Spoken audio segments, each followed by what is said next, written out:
Quero que a luz de Deus que um dia em mim brilhou jamais se esconda e não se apague em mim o seu fogo. Sim, eu quero que o meu amor ajude o meu irmão a caminhar guiado por tua mão. Em tua lei, em tua luz, Senhor. É a voz que eu dirijo a minha prece e de manhã já me escutais. Desde cedo eu me preparo para vós e permaneço à vossa espera. Gente, hoje é domingo, hoje é a nossa Páscoa semanal, hoje é o 27º domingo do tempo comum. Nós estamos sendo acompanhados neste período pelo evangelista Lucas. E é um capítulo do seu evangelho que nós ouviremos hoje, o evangelho de Lucas, no capítulo 17, versículos de 5 a 10. Mas nós estamos no mês de outubro, hoje é o dia 2 de outubro, outubro, mês do Rosário, outubro, mês missionário. E hoje, o dia 2 de outubro, eu comecei com esse canto assim: eu quero que a luz de Deus que um dia em mim brilhou jamais se apague, não apague em mim o seu fulgor. Eu comecei com esse canto porque para mim hoje é um aniversário. Hoje eu também estou de aniversário. Tenho vários aniversários, né? Eu tenho o aniversário do dia que eu nasci, eu tenho o aniversário do dia da minha ordenação, eu comemoro o aniversário da minha primeira comunhão, eu comemoro o aniversário do meu crisma, eu relembro tudo isso. E hoje para mim é aniversário do meu batismo e eu agradeço a Deus de ter sido batizado no dia em que a igreja celebra os santos anjos de guarda.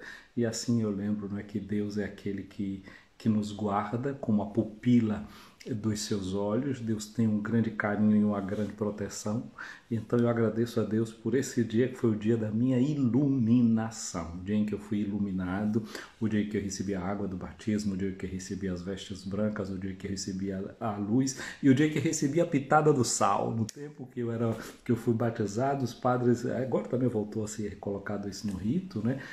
Acte per sali sapientiae. Eu recebi o sal da sabedoria que era colocado na boca de cada criança pelo padre na hora do seu batismo. Então eu agradeço a Deus todos esses dons, essa unção que eu recebi no dia do meu batismo, né? Com o óleo do crisma, o sacerdote unge a nossa cabeça.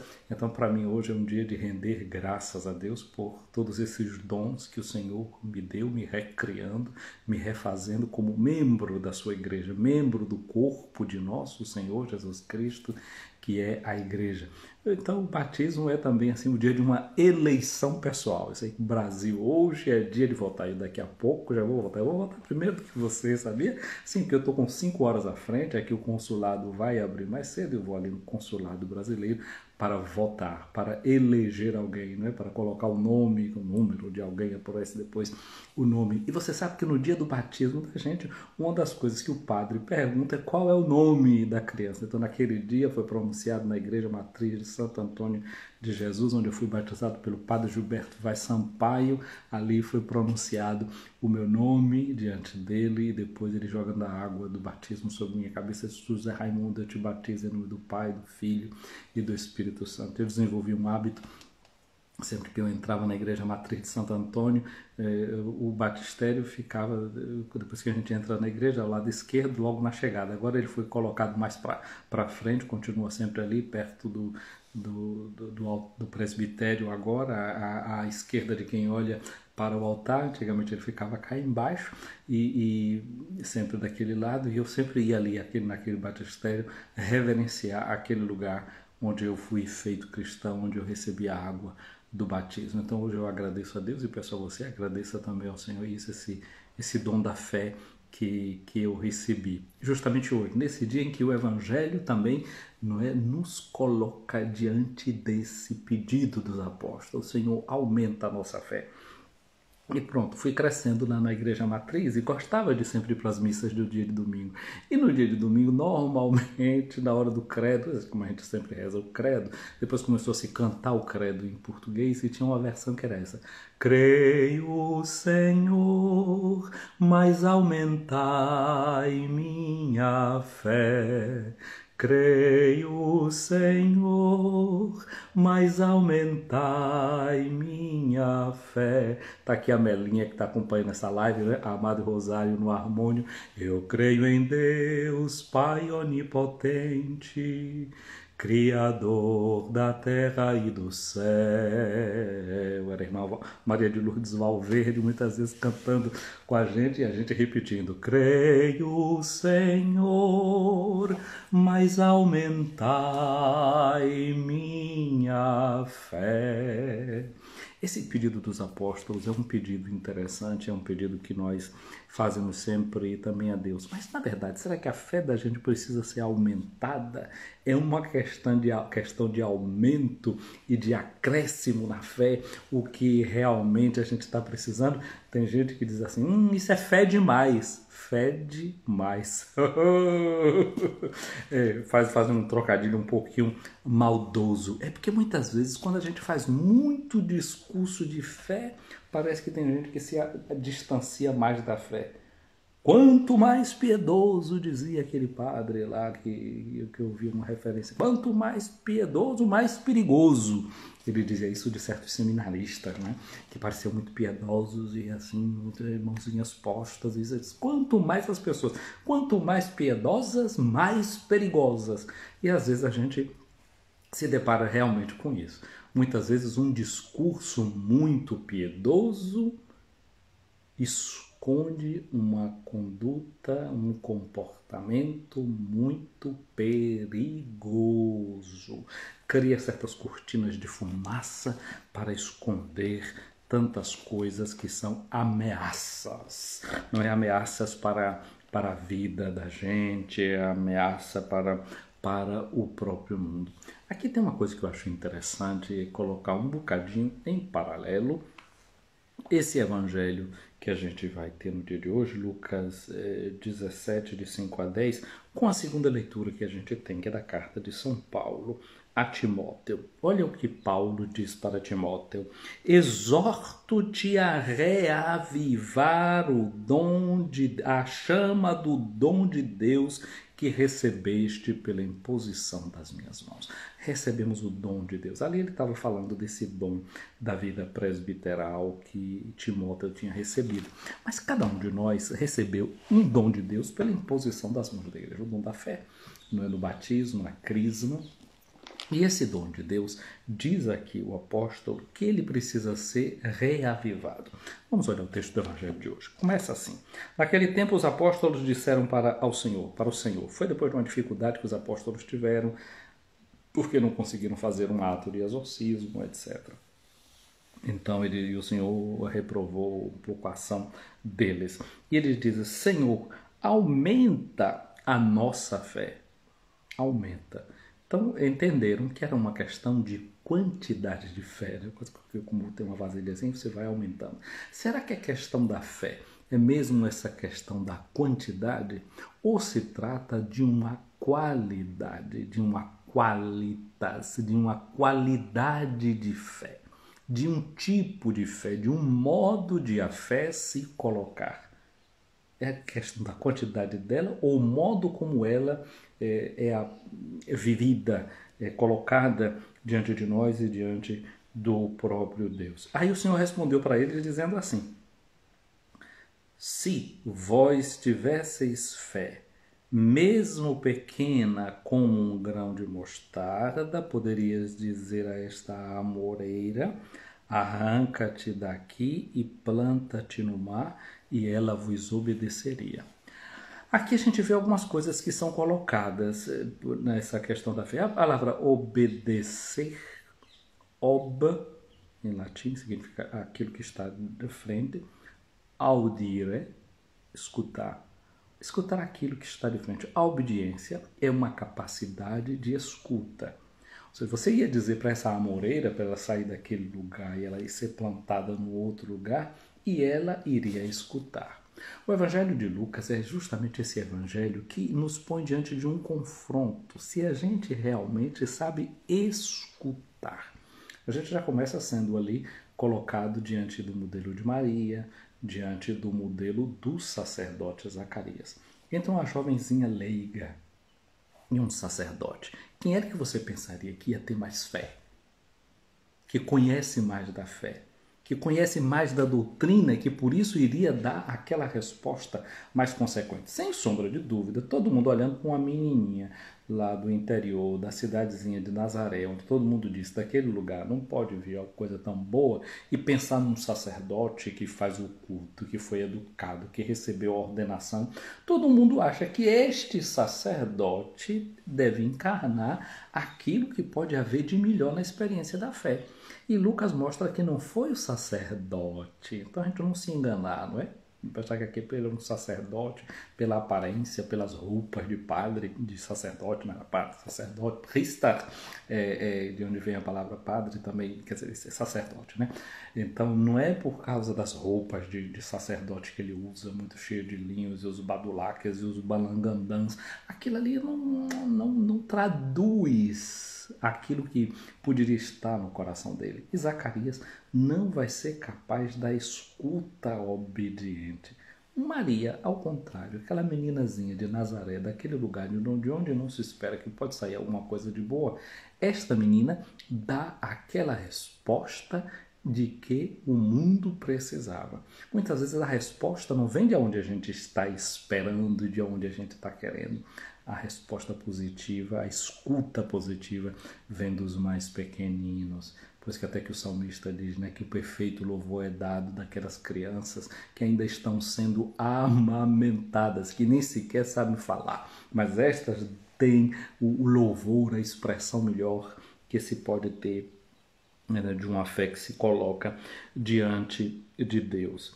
Então aí a gente já ouve aqui, já vê, não é, que essa capacidade de obediência a gente vai encontrar em Maria, que diante do anúncio do anjo, o mesmo anjo que apareceu para Maria é o mesmo anjo que apareceu para Zacarias, Gabriel.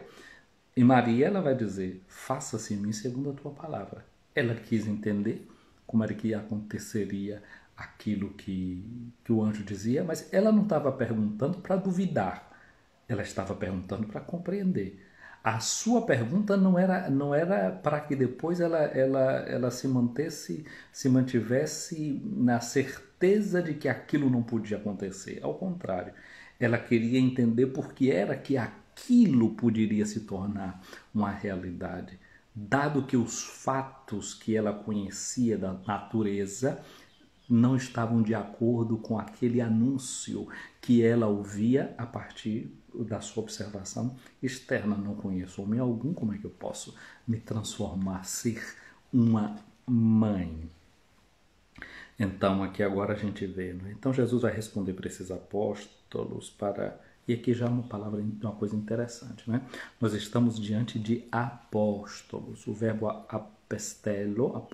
apostelo em grego significa enviar, mandar.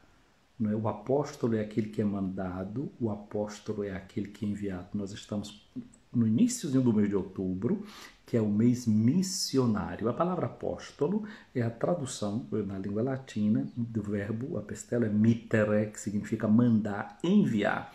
Portanto, o apóstolo significa o enviado, o missionário. Nós estamos aqui diante da igreja missionária.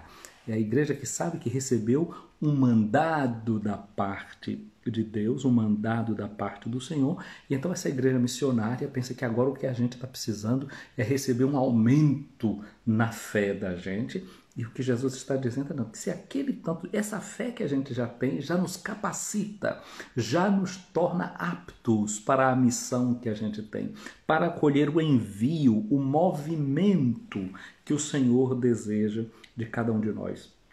Jesus, se tivesses fé, mesmo pequena, como um grão de mostarda, poderias dizer a esta moreira, arranca-te daqui e planta-te no mar. Você vê o movimento que é possível fazer, não é? Missão é movimento.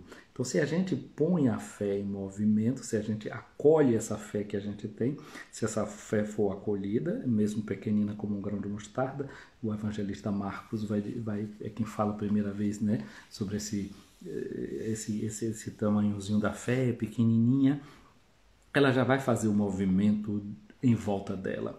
Olha o que a gente ouviu, né, na segunda leitura, né? Reavivar o dom de Deus que está em nós. A fé é um dom de Deus. Então, o que é que a gente deve fazer? Reavivar esse dom de nós. Já está em nós. Agora a questão é perguntar se essa fé que está dentro da gente, ela está viva ou ela está morta.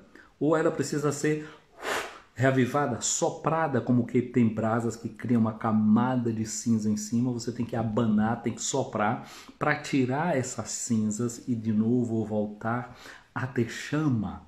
Voltar a ter chama nesta pequenina brasa. Então, se no coração da gente, não é, tiver este fogo da fé, tiver essa brasa da fé, mesmo que seja pequenina, esse fogo vai ser ateado e de Jesus a gente vai dizer para uma amoreira, arranca-te e planta no mar. Gente, a amoreira, não é, ela se comora, como se diz na língua lá de Jesus, esse tipo de árvore que parente da figueira. É um tipo de árvore que a raiz é profunda. E dizem os estudiosos e quem entende isso, que é um tipo de raiz que ela pode, depois que corta a árvore, ela é capaz de viver ali embaixo da terra ainda. Sabe quanto tempo? Adivinha? Mais tempo do que a gente sabe que o Brasil foi descoberto pelos europeus. Descoberto no sentido de dizer que eles chegaram que o Brasil lá já estava, aí já estava. Então, é uma raiz que é capaz de viver ainda 600 anos, isso, 600 anos.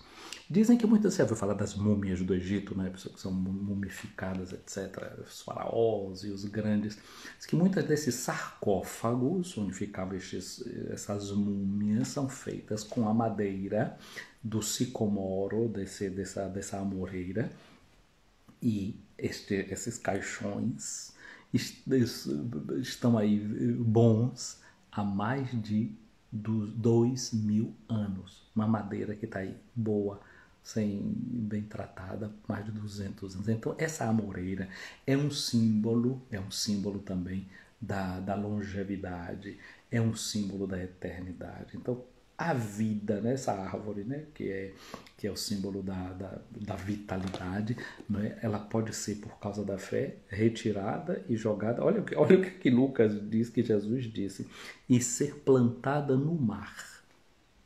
O que é o mar? O mar lembra aquela travessia que o povo de Israel fez do Egito para entrar na terra prometida. É o lugar da passagem do êxodo, é o lugar por onde a Páscoa vai se realizar. Mas o mar também é, na mentalidade antiga, símbolo do mal. Símbolo do mal, essa é a morada de dragões, de animais, etc. E símbolo também da morte. Veja só que a gente tem uma música, né? Se as águas do mar da vida quiserem te afogar, segura na mão de Deus e vai. O simbolismo do mar e das dificuldades, das intempéries. Então significa dizer que esta vida, essa árvore que tem todo esse simbolismo de vida, pela força da nossa fé, pode ser plantada no meio deste mar. Então é uma imagem que nos fala da Páscoa de nosso Senhor Jesus Cristo, da morte que é afrontada com a vida por meio do dom da fé. A gente pode implantar a vida no meio do mar da morte. Pode ser que a gente esteja vendo agora, né, que tem um mar de morte circundando a gente. Não se desespere. Esse mal passa. Esse mar bravio pode ser dominado pelo dom e pela graça da fé. Se a gente não perder a fé, se a gente não perder a esperança, se a gente não perder o amor, esse mar aí vai ser dominado por essas raízes de vida que vão ser plantadas aí dentro. E esta árvore de vida é Jesus mesmo. É Ele que é a árvore da vida, que deitou suas raízes no mistério da morte para transformá-la.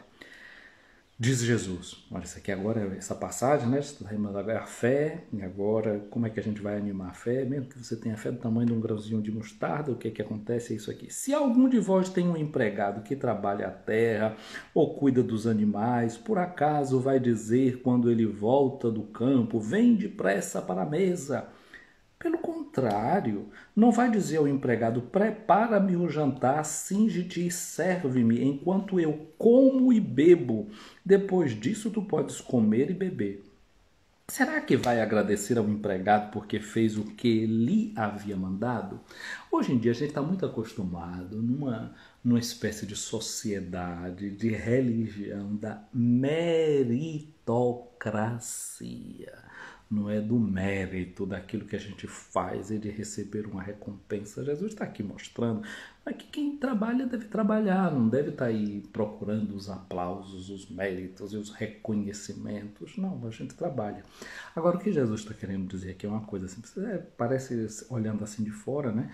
Que então Jesus está ensinando ingratidão para a gente. Não. Esse servo que Jesus está falando aqui, ele não está falando de você, não está falando de mim. Ele está falando dele. Capítulo 22 do Evangelho de Lucas. Quando os discípulos estavam lá, naquela grande discussão na última ceia, para saber quem era o maior entre eles, Jesus disse, olha, os grandes deste mundo é que ficam assim nessa disputa, tiranizando entre si, oprimindo as pessoas. Eu queria dizer uma coisa para vocês, entre vocês não deve ser assim. Abre o ouvido. E aí Jesus disse, eu estou no meio de vocês como aquele que serve. Eu estou no meio de vocês como aquele que é o servidor. O Filho do Homem não veio, vai nos dizer Jesus no Evangelho de Marcos, o Filho do Homem não veio para ser servido, mas para servir e dar a sua vida em resgate de muitos. Então Jesus é o servidor. Jesus é o servo, Jesus é esse que está trabalhando até o último momento, não está esperando a recompensa de ninguém, ele está até a última hora trabalhando, servindo, e ele é o modelo para mim e para você, a vida deve ser serviço. Então, a grande questão não é essa de ter uma fé grande, a fé que vai crescendo, não, a questão não é essa de ter uma fé muito grande, sabe, a fé mesmo que seja pequenina, como um grãozinho de mostarda, essa fé é capaz de fazer muita coisa. A questão é que essa fé que é pequenininha, ela deve ir crescendo, crescendo, crescendo, crescendo e fazer com que você se torne um servidor. Alguém que serve. Uma fé que não se coloca a serviço é uma fé sem utilidade. A comunidade cristã é a comunidade que não vive para ser uma referência para si mesma. Ela deve ser uma ajuda para os outros, um sinal indicativo para os outros, para que outros vejam e creiam. A igreja está no mundo como um farol, como uma luz. Esse é o sentido missionário. Agora, ela é um sentido missionário de ser uma luz e de ser um farol na medida em que ela sabe ser serva, de que ela sabe fazer o que Jesus fez. Pegar uma toalha, colocar na cintura, jogar água na bacia e lavar os pés daqueles cujos pés precisam ser lavados para que se possa continuar a caminhar. É a igreja que alivia os pés dos caminhantes. E olha o que diz Jesus, combatendo a toda espécie de meritocracia, a toda espécie de recompensa e de insensibilidade que nasce no coração de alguns quando dizem assim, não, mas eu fiz, então eu mereço, não é? E quem não fez não merece nada. Essa não é a lógica do Evangelho. Olha o que Jesus diz, assim também vós, quando tiver... Vós, agora ele está falando para vós, antes ele estava falando, né, daquele que como ele é o céu. Assim também vós, quando tiverdes feito tudo o que vos mandaram, e o que é que Jesus nos manda? Isso eu vos mando, amai-vos uns aos outros como eu vos amei. É isso que o Senhor nos manda, é isso que o Senhor nos pede, é esse o mandamento final de nosso Senhor Jesus Cristo. Então ele diz, o que é que a gente deve dizer depois disso tudo? Somos servos inúteis, fizemos o que deveríamos fazer. Somos servos inúteis, nós não queremos nada de útil para nós. A gente faz pelo amor do serviço, pelo amor do servir. Minha amiga, meu amigo, essa é a mensagem deste domingo. Essa é a mensagem desse dia da ressurreição, dessa nossa Páscoa semanal, né? Aprendermos a ser servidores como Jesus é servidor, aprender que a nossa vida ganha a sua utilidade quando ela é uma vida que se torna serviço, e aprender que esse dom da fé precisa ser sempre mais, cada vez despertado, não é, abanada essas brasas da nossa fé, para que pelo grande incêndio de serviço a igreja possa transformar o mundo e continuar com a sua missão, não é? Continue a ser uma igreja missionária. E nós sabemos que hoje também para todos nós, para brasileiras e brasileiros dentro e fora do Brasil, hoje também é um dia de muita responsabilidade, hoje é um dia de muita seriedade. Não é? A gente vai escolher aqueles que devem saber se comportar como servidoras e como servidores da nação, devem estar a serviço do bem público, do bem maior, do bem da sociedade. Que essa escolha pelo bem de todos a gente possa fazer, não é? Iluminadas e iluminados pela nossa consciência. Sabemos, estamos ouvindo e vendo muitas análises que nós estamos vivendo no Brasil uma eleição que é completamente fora do eixo de todas as experiências que a gente tinha tido até o momento. Portanto, no dia de hoje, muita tranquilidade, muita calma, muita serenidade. Você tem direito de exercer a sua cidadania, mas não provoque ninguém, nem aceite provocação de ninguém. Não aceitar provocação significa não entrar em certos embates desnecessários, não é? Exerça o seu papel de cidadão, confiemos na cidadania, esperemos os resultados que serão apresentados ao final desse dia e esperemos que tudo concorra para o bem e para a felicidade geral da nossa nação, do povo brasileiro, que possamos exercer a nossa cidadania, capacidade de fazer as nossas escolhas em solidariedade com um Brasil que seja justo, um Brasil que seja solidário, um Brasil que realmente seja capaz de incluir a todas e a todos, não é, como aquilo que realmente são, como cidadãos dessa pátria, mas antes de qualquer coisa, como filhas e filhos de Deus. Nós, como cristãos, exercemos o nosso voto também iluminados pela fé e secundados, ajudados por estas certezas que vão para além dos horizontes deste mundo, da cidade que a gente constrói aqui nesse mundo. Os nossos horizontes são muito mais amplos. Esses horizontes mais amplos nos fazem capaz de conviver com as diferenças e de buscar aquelas soluções que são para o bem da nossa sociedade, mas, sobretudo, sejam correspondência com aquelas convicções de fé que a gente traz dentro do coração da gente. Ouvi, Senhor, a minha oração, chegue até vós o meu clamor. Minha amiga, meu amigo, o Senhor esteja acima de ti para te proteger, à tua frente para te guiar, atrás de ti para te defender, do teu lado para te acompanhar, dentro de ti para te abençoar. Que a bênção de Deus Todo-Poderoso, o Pai, o Filho e o Espírito Santo desça sobre ti, minha amiga, meu amigo, permaneça para sempre. Amém. Feliz e abençoado domingo, feliz Páscoa semanal, boa eleição, boa votação para você, que seja um dia de paz. E também a você que vai prestar serviço cidadão. Tem muita gente que foi aí arrolada, chamada pela justiça eleitoral para prestar, para doar o seu tempo, a sua vida na construção desse Brasil. Então, a você que aceitou também esse papel de mesário, de fiscal e todas essas funções que tem nessa hora, que Deus te abençoe, que Deus te dê força, que Deus te ilumine, que seja um dia de paz para você que vai prestar esse serviço à coletividade. Então, o meu abraço a vocês que estão aqui acompanhando a nossa live. Aline Sampaio, Amelinha Reis aqui me acompanhando, Rose Trindade, Gabriela Spritigo também aqui nos acompanhando. Um dia abençoado, portanto, para cada um e cada um de vocês. Fiquem com Deus.